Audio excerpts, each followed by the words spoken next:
কাঁচামরিচের মিষ্টি। এটা আমাদের বিগত 3 বছর আগে থেকে বানানো, গ্রাম অঞ্চলে আমাদের আর কি রানিং পরিচিত চলে। তো এটা শহরে আমরা দেখতেছি যে চলে কিনা আমাদের এই কাঁচামরিচের মিষ্টিটা।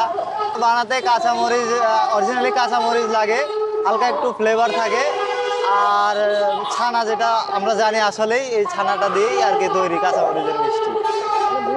ব্লান্ডার দেওয়া ইয়ে করতে হয়, তো সেভাবে আমরা এটা করার পরে ছানার সাথে একবারে মিক্সড করার পরে একটু কালার হওয়ার জন্য ফ্লেভার দেওয়া হয় আর কি। চলে ইনশাল্লাহ, আমরা দিতেই পারি না, এই যে সন্ধ্যা আস্তে আস্তে শেষ হয়ে যাবে ইনশাল্লাহ। আমরা এখানে নিয়ে আসছি 2 মাস মাপি মেলার জন্য আর কি। 2 মাস থাকবো প্রত্যেক শুক্রবার। আজকে আসছি এখানে এই যে মাহফিল উপলক্ষে আর কি। এখানে আছে খেজুরের গুড়ের রসগোল্লা, কাঁচামরিচের রসগোল্লা, রাজভোগ, রসমালাই, আর আছে কালোজাম, পঞ্চ, রসমালাই, খেজুরের গুড়ের রসমালাই। এখানে কাচ্চির আর কি ছানার কাচ্চি পাওয়া যায়, তো ওটা আজকে আনি নেই, কালকে আসবে।